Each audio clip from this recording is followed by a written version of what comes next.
Good morning class. आज हम start कर रहे हैं linear system with periodic coefficients. ये डेफिनेशन करते हैं। पहले हमने जो लास्ट की थी वो क्या था, linear system with constant coefficients करी थी हमने। उसकी फिर उससे रिलेटेड एक हमने थ्योरम करी थी। ठीक है, अब हम स्टार्ट कर रहे हैं linear system with periodic coefficients. अब इसमें क्या है, अ लीनियर सिस्टम इस टाइप का होता है। इसको हम पीरियोडिक कब बोलेंगे, इफ़ द मैट्रिक्स फंक्शन कौन सा है, ए टी, ये क्या होगा, पीरियोडिक होगा। Periodic means A of T plus W is equal to A of T पे टी इज फाइनाइट। ठीक है, आप जानते हैं पीरियोडिक का मतलब यही होता है कि इक्वल इंटरवल्स ऑफ टाइम के बाद भी उसकी वैल्यू क्या रह रही है, सेम रह रही है। Where A is a matrix of complex continuous functions और डब्ल्यू क्या है, some constant which is not equals to zero, and W को क्या बोलेंगे हम, पीरियड ऑफ ए। ठीक है, theory of such system is called Floquet theory. ठीक है, अब इसके एक थ्योरम है वो करते हैं हम लोग।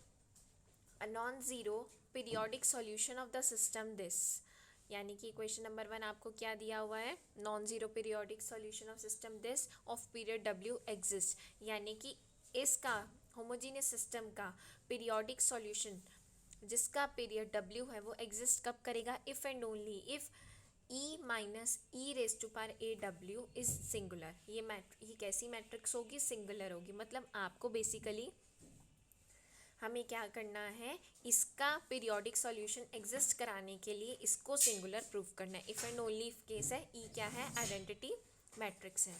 अब आप देखिए क्या है, since the system 1 is linear with constant coefficient, ये हमें पता है, हम ऑलरेडी कर चुके हैं इस टाइप की थ्योरम कि अगर सिस्टम लीनियर है जिसके कोएफिशिएंट कांस्टेंट है तो E raise to power A T क्या हो जाएगी, इसकी फंडामेंटल मैट्रिक्स हो जाएगी सिस्टम की, और इसका जो सॉल्यूशन है इस टाइप से एग्जिस्ट करेगा। ये लास्ट थ्योरम से है, बिल्कुल सेम वहीं से स्टेटमेंट उठाई है।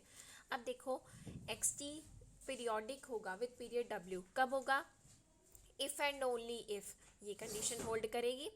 ठीक है, उसके बाद यहाँ से आप एक्स टी प्लस डब्ल्यू की वैल्यू निकालेंगे, क्या आ जाएगी, E raise to power A T plus W into C, as it is X T की वैल्यू हमने यहीं से यहाँ रख दी। यहाँ पे सी मिसिंग था, आप सी लिख लिएगा नोट्स में। ठीक है, हमने ए को अंदर मल्टीप्लाई किया, बेसिस सेम है। ठीक है ना, जब बेसिस सेम होते हैं पावर ऐड हो जाती है, जब पावर ऐड होती है तो बेसिस स्प्लिट हो जाते हैं। सो ए मल्टीप्लाई करने के बाद हम लोग जो है राइट हैंड साइड को भी लेफ्ट हैंड साइड पे ले आए, E raise to power A T overall हमने कॉमन ले लिया, यहाँ तक हम पहुँच गए।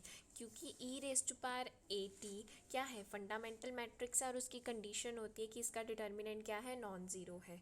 अगर इसका डिटर्मिनेंट नॉन ज़ीरो है तो इसका मतलब कि इसका इन्वर्स एग्जिस्ट करेगा। तो हमने दोनों साइड्स को इससे मल्टीप्लाई कर दिया, E raise to power minus A T. तो ये चीज़ ख़त्म हो गई, आपके पास क्या बच गया, सिर्फ ये इक्वेशन बच गई। और ये है क्या, this is the homogeneous system consisting of n equations in n unknowns. E identity matrix है, ये फंडामेंटल मैट्रिक्स होगी, सी क्या होगी, कांस्टेंट मैट्रिक्स होगी। तो जब हम इस सिस्टम को अगर ओपन करेंगे तो ये हमें क्या देगा, n इक्वेशंस देगा इन n अननोन्स। ठीक है, और इस सिस्टम का trivial solution, sorry non trivial solution कब एग्जिस्ट करेगा, जब इसका डिटर्मिनेंट क्या होगा, नॉन ज़ीरो होगा। जब इसका डिटर्मिनेंट क्या होगा, सॉरी बेटा थोड़ा सा हो गया, नॉन ट्रिवियल सॉल्यूशन तभी एग्जिस्ट करता है जब डिटर्मिनेंट ज़ीरो होता है। ठीक है, तो वहाँ से देखो नॉन ट्रिवियल सॉल्यूशन कब एग्जिस्ट करेगा, अगर इसका डिटर्मिनेंट ज़ीरो हो जाएगा। इसका डिटर्मिनेंट ज़ीरो होने का मतलब क्या, ये मैट्रिक्स कैसी है, सिंगुलर है।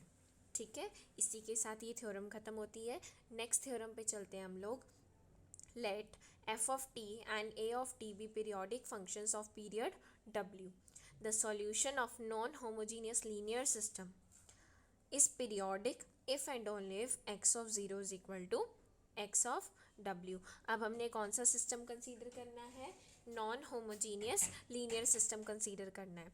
ठीक है, necessary condition x of t को क्या लेके चल रहे हैं, इसका सॉल्यूशन लेके चल रहे हैं।